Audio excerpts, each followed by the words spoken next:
Hey, what's up you guys? Back with another video, episode number 22, part 2 of the Lake Elsinore vlog. The last video, you guys totally blew it up with all the support, the likes and comments. It got over 100,000 views, which is more than some people have on their entire channel, so I'm very thankful for that. Anyone recognize this hat? Rick Solomon? No? Anyways, let's get right into the hands. I know you want to see the action at Lake Elsinore Casino. I won't deprive you. Let's go.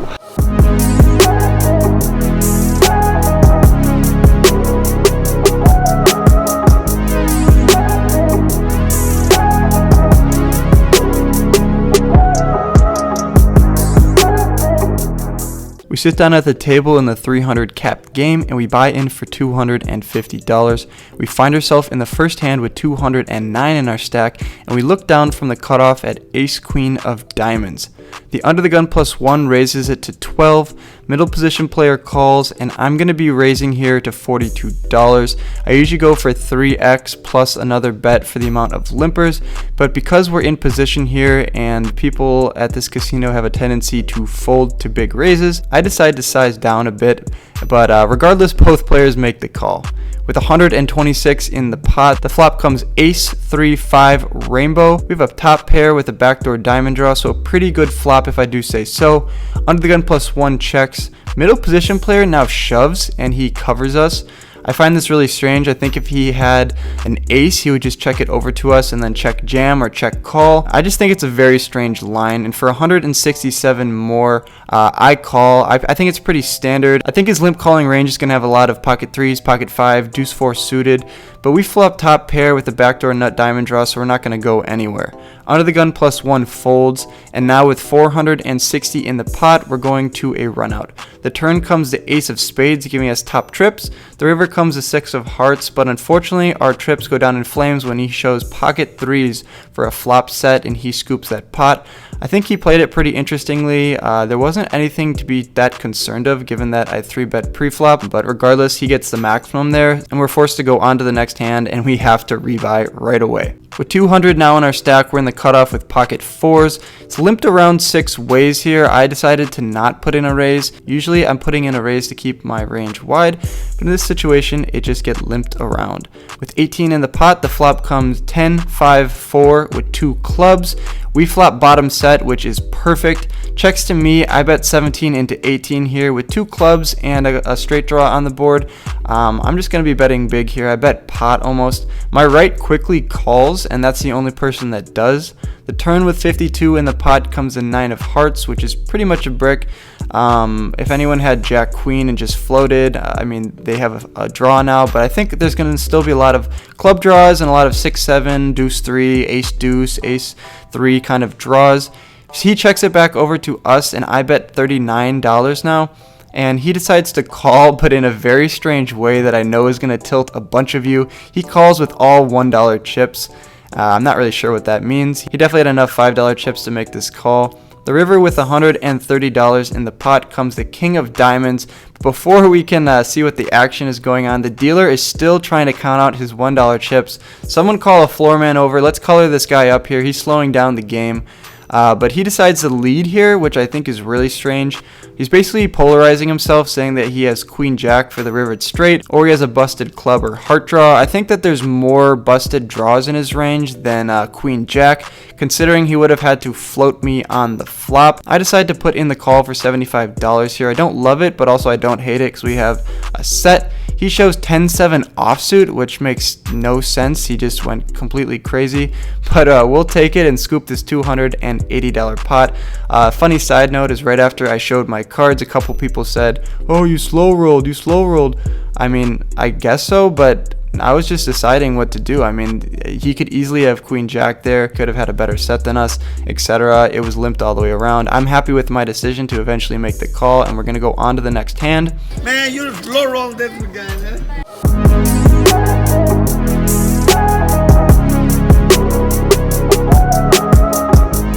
Before we play the next hand, we get the great news that since we played 2 hours and it's a Tuesday, we get a 4-state dinner deal for 2 cents. A nice steak, some mashed potatoes, some vegetables, and a Texas toast. We also pick up a green tea and a Coke, all costing us 2 cents. So if you're in the area and you're hungry, come play for 2 hours at Lake Elsinore and you'll leave full at the very least. With 315 in our stack, we look down at Ace King offsuit from the hijack. Got one limp to me and I'll raise it up to $16 and only a limper puts in the call.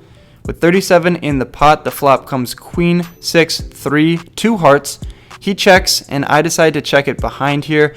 A lot of the time I'm going to be c-betting, but we're not going to be doing it 100% of the time. This is one of the times that I decided to check behind, and hopefully we can pick up an ace or a king on the turn or river and see if we can get some streets of value out of him. The turn with 37 in the pot comes the ace of spades, exactly what we hoped for. He leads now for 13 here, and I think a raise would define our hand as an ace for sure. It's not a bad idea to raise and build a pot, but I decide to just flat call and go to a river. The river with 63 in it comes the 10 of diamonds here. He cuts out $90 in chips but doesn't push it over the line and then decides to go for the check. So usually when people do this, I think it's weak. They just want you to check behind here. But given that there's 63 in the pot, I could put in a bet of like 30 to 40 and then fold to a raise. But I decided to check behind here because I'm a wuss. You can roast me in the comments. I think I should be betting here when he checks it over to me. He shows 8-5 offsuit, and we're going to scoop this pot as we thought.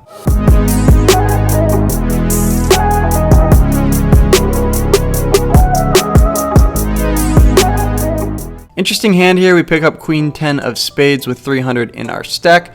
We're in the cutoff position and there are 2 limps to me. I raise it up to $17 in the big blind and both limpers put in the call. With 70 in the flop, it comes King 10-7 rainbow. We have middle pair here. When the big blind checks to us, middle position player now bets. And obviously I can't fold the one bet here, so I call. With 110 in the pot, the turn comes a jack, giving us the open-ended straight draw with our pair. Middle position player puts in the exact same size bet here, and I think a raise here has merit because usually when people do repeat bets, it's weak. He's repping a king, so a raise here and then a bet on the river would probably get him to fold a better hand if we end up bricking the river, but regardless, I just call because I am a wuss. The river with 150 in the pot comes an 8. We brick everything. We still just have a pair of 10s. Middle position now bets $25 into 150. Really strange, but I just don't think my story would make sense if I decided to raise here. So knowing that my 10 is never good here, I fold.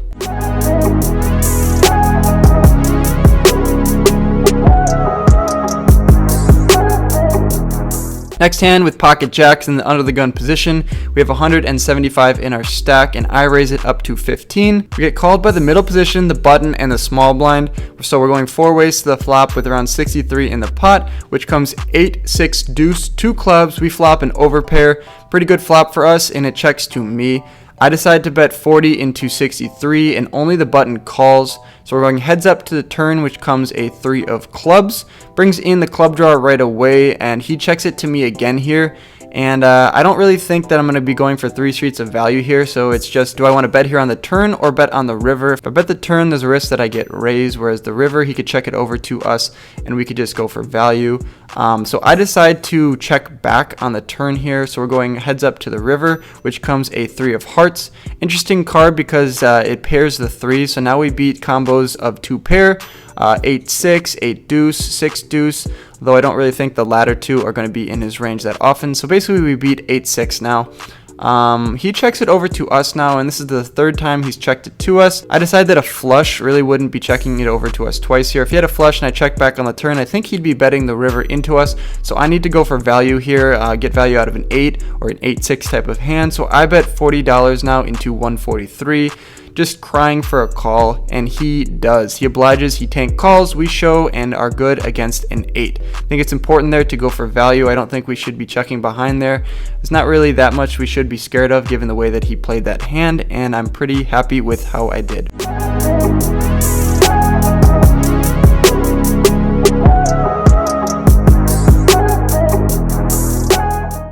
With $275 in our stack now, we look down at King Jack of diamonds from the hijack. Straddle is on in this hand and I raise it up to $21. Really just trying to isolate and not go like 4 ways to the flop here.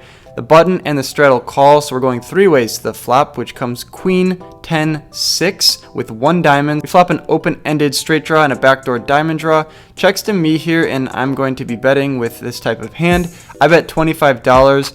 The button now shoves for $31. He was very short stacked, obviously. The straddle calls, which is interesting. I'm putting him on a queen type of hand, and now I call as well. Obviously, I'm not going to be folding another $6 here. The turn with 161 in the pot comes the ace of spades, giving us the straight right away. Straddle checks it to me here, and I think that he's obviously going to be scared of this ace. I don't think it hits his cards that often. I think he has a queen in his hand, so I don't want to bet too big here. I don't want to bet like 90 or 100 and scare him off. So I decide to size down and bet $70. Regardless, he snap folds. The river with 161 in the pot comes a deuce of diamonds. So we are heads up with this all-in player. We show our cards, and we scoop versus queen jack offsuit. So yeah, we beat top pair there. We had a couple out, and we get our ace. So that's always good when the draw comes in. We're up to $400 now in our stack. We got pocket nines in early middle position. There's a limp to me here, and I want to keep my range wide, so I raise it up to $14. 4 people decide to put in the call, and now the under the gun +1 does something strange and raises it up to $43. Heads up, I think this is a fold because he's repping like all over pairs and ace king at the minimum. But with these people behind, I think that we're going to get a couple calls if we decide to put in the call here. People really like to go multi-way to a flop, especially when they have money in the pot already. And also if we hit a set here, we're going multi-way to a flop. That's going to be huge for us. So I decide to call, and the cutoff also calls. And we also get a call from the small blind. So we're going 4 ways to the flop here. No shortage of action at Lake Elsinore. With 189 in the pot comes 7, 9 queen. We flop middle set. What else is new? Under the gun +1 goes all in for $42. And I think on a board with a bunch of draws like there are on this one, we have to raise here with 2 people behind. We don't want someone getting a good price with 10 jack or 8-10 or 2 spades type of hand. So I don't want to raise too big though and like completely price out all their draws, but I raise his bet up to $100. Regardless, everyone folds, but I think that's the right decision. I don't want to just flat call here and then people are priced in with like weird hands and then just somehow get there on the turn. The turn with 273 comes the jack of hearts, and the river comes the 5 of diamonds. He shows ace king, so he had nothing, but just decided to put his hand in. He was going to go with it anyways. I think if he's going to be doing that on the flop, he might as well just shove pre-flop and make everyone's decision harder. Regardless, we're happy that we flopped middle set there, and we're going to scoop this pot. The last interesting hand of the night is the reason why I titled the video the way I did. We have pocket jacks from the big blind, and the button raises it up to $12. Small blind puts in the call, and I raise it up to $40 here, and both people call. So we're going 3 ways to the flop with around 120 in it. Flop comes jack deuce deuce. We flop top boat. It's just the theme at Lake Elsinore. If you have a pocket pair, don't fold, because odds are you're going to be hitting sets and boats. It's just standard here. Checks to me, and I think on a board where we have everything locked up, we need to check behind and give them a chance to catch up. Not really much that they can have here. One of the people could have a jack, but that's it, considering there's only one left, and not really many people are going to be playing deuces this way. So I think the check back here is perfectly fine. So that we're going 3 ways to the turn, which comes a 9 of diamonds. Checks to me again here, and now we need to go for value. I think that there could be some 10-8s, 10 queens, some 9x combos. So I bet $45 here. The button tank folds, and he later says he had ace king of clubs. So I think that's fine by him. Small blind calls, which we think is pretty sweet, and we're going heads up to the river. River comes the jack of spades, giving us quads. We have a lock on this hand here, and we are hoping that he has pocket deuces so we can take down a couple extra grand in the jackpot. The small blind jams for $48, which is consistent with pocket deuces, so we're hoping that he has it when we snap call. But unfortunately, he had pocket nines, which is just a cooler for him. Our check back on the flop gave him a boat with pocket nines. A cooler for sure, but we're happy to be on the right end of it, and I really like the way that I played it. I think that can't really screw it up when it's jacks against nines and jack on the flop and a 9 on the turn. Regardless, we scooped that $306 pot. We end up going to another table and just taking down a couple small pots. Nothing interesting that I wanted to report. We ran into a vlog watcher, so shout out to you if you were at Lake Elsinore last Tuesday. Ultimately, we got into the game for $450, cashed out for $949 in 5 hours and 30 minutes. That's a profit of $499, so we're very happy about the way that this session went.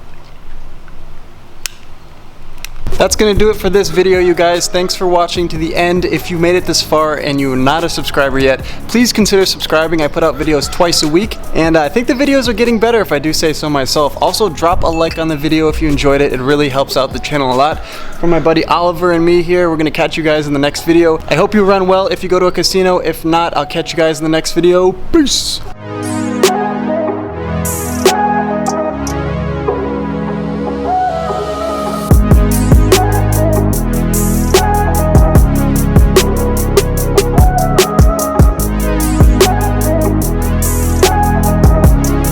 Thanks for watching to the end of my video.